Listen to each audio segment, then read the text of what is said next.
میں وہ باتیں نہیں کرتا جو تم سننا چاہتے ہو، بلکہ وہ باتیں کرتا ہوں جو تمہیں سننی چاہیے۔ پسند کو چھوڑنا بڑا مشکل ہوتا ہے اور ناپسند کو قبول کرنا بڑا مشکل ہے، اور اگر یہ کر جانا اللہ کے بڑے شکر کا مقام ہے۔ خالق کے خیال کو چھوڑ کر مخلوق کے خیال میں مگن ہونے والا شخص دین اور دنیا کے خسارے میں رہتا ہے۔ تمہاری کامیابی تمہاری خود اعتمادی میں پوشیدہ ہے۔ غلطی اس سے ہوتی ہے جو محنت کرتا ہے، نکموں کی زندگی تو دوسروں کی غلطیاں نکالنے میں گزر جاتی ہے۔ محنت کرنے والا اللہ کا دوست ہے۔ اوپر اٹھنے میں وقت تو لگتا ہے، چاہے سورج ہی کیوں نہ ہو، دھیرے دھیرے اگتا ہے۔ ناکامیوں کے ڈھیر سے کامیابی ڈھونڈنا کامیاب لوگوں کا شیوا ہے۔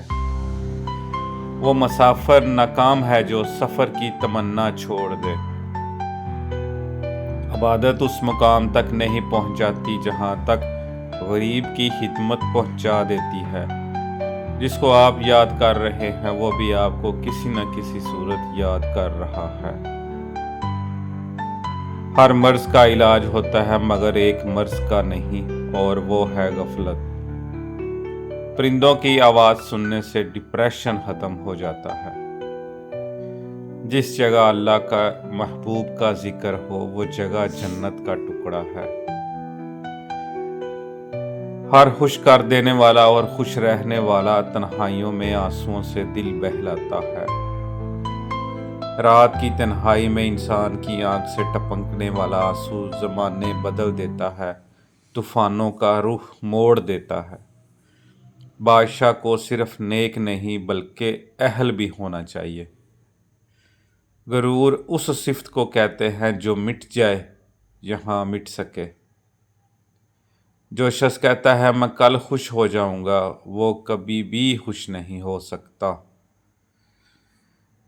مفید چیز مقدار میں بڑھ جائے تو وہ بھی غیر مفید ہو جاتی ہے۔ بدی کا موقع ہو اور بدی نہ کرو یہ بہت بڑی نیکی ہے۔ ہم خیال لوگ اگر ہم سفر ہو جائے تو منزل آسان ہو جاتی ہے۔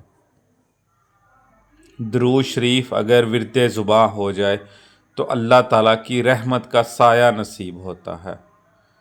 درود شریف پڑھتے وقت اگر رکعت طاری ہو جائے تو سمجھو کہ قبولیت کا حاصل ہو گئی۔ اللہ تعالیٰ کی محبت کا فائنل راستہ درود شریف کا راستہ ہے۔ درود شریف خاموشی کا راستہ ہے۔